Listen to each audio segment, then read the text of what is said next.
Assalamualaikum warahmatullahi wabarakatuh. Nama saya adalah Andi Yasir Habibi. Saya berasal dari Kabupaten Garut.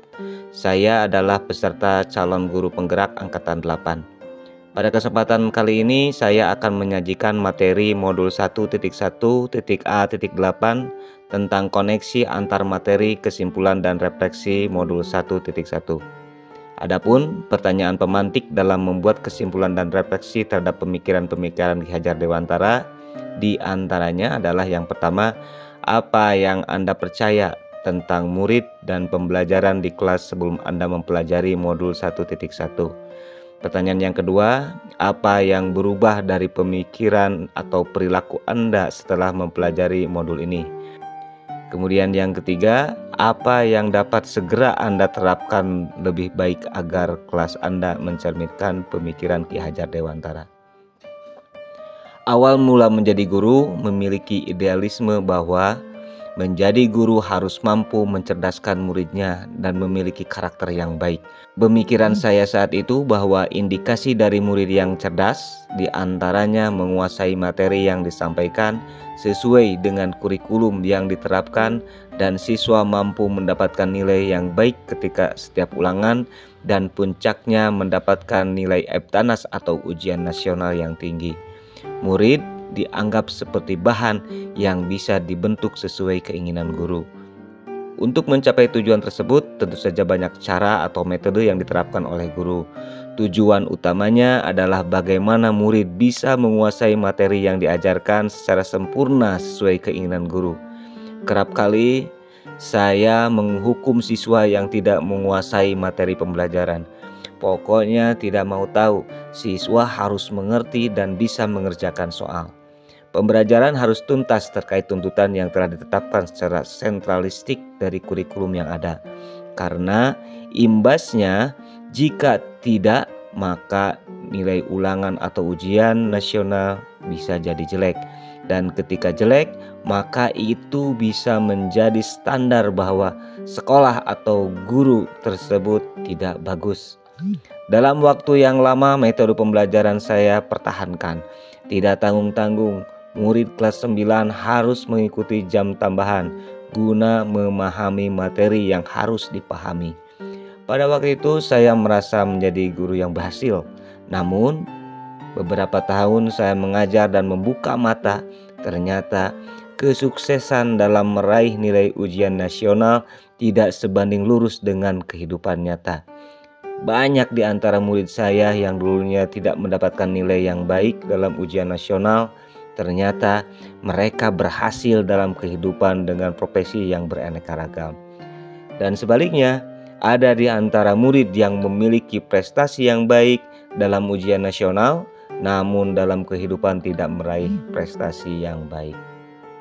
Berdasarkan permasalahan tersebut, kemudian dalam mengajar saya merubah metode pembelajaran saya.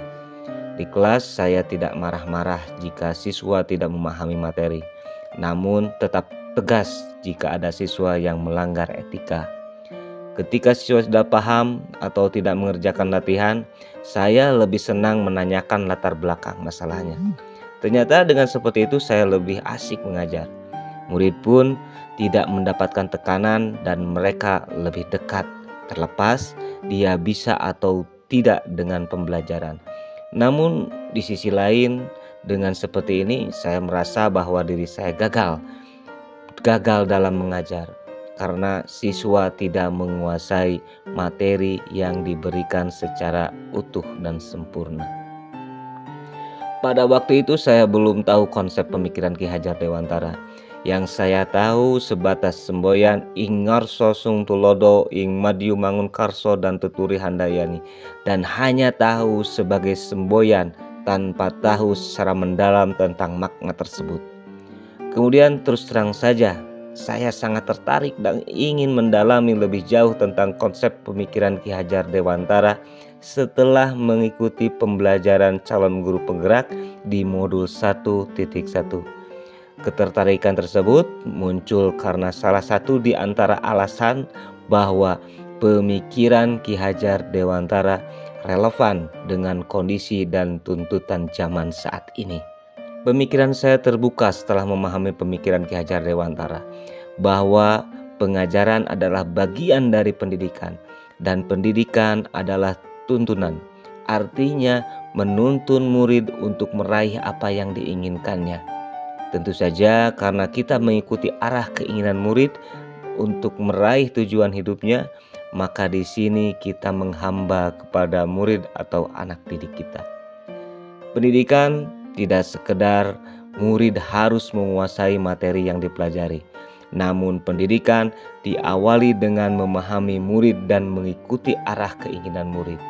Di sini saya tersadar karena potensi yang berbeda dari setiap murid, kodrat alam ataupun kodrat zaman yang berbeda, maka perlu perlakuan yang berbeda pula. Pada dasarnya, pendidikan itu harus dinamis.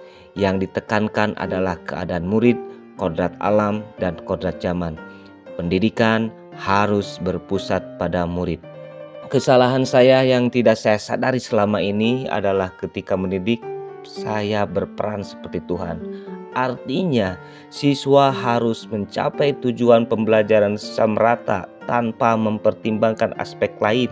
Meskipun saya tahu aspek itu, tapi tidak mau tahu. Seolah-olah siswa harus sesuai dengan apa yang kita inginkan. Namun, dengan pemikiran Ki Hajar Dewantara, saya mulai tersadar bahwa itu kurang tepat.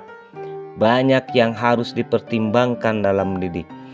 Kita harus memahami murid, kemudian tuntun, bimbing, dan dorong murid untuk mencapai keinginannya agar kesuksesannya menjadi maksimal. Apapun potensi baik murid harus bisa dikembangkan sehingga memiliki daya jual dan sesuai dengan keinginan masyarakat, baik dari kecakapan hidup maupun budi pekerti murid. Mulai dari sekarang, sebelum mengajar, saya harus mengetahui secara detail mengenai latar belakang murid, mulai dari lingkungan sosial murid, budaya masyarakat murid, dan potensi murid itu sendiri. Saya harus tahu itu, agar dalam mengajar saya tidak harus memaksa murid, namun lebih ke menuntun murid dalam belajar. Potensi baik dan buruk adalah potensi yang dimiliki oleh setiap orang. Dan tentu saja sebagai penuntun atau pembimbing, maka kita harus menekan perkembangan potensi buruk dan menyirami potensi baik agar berkembang dengan baik.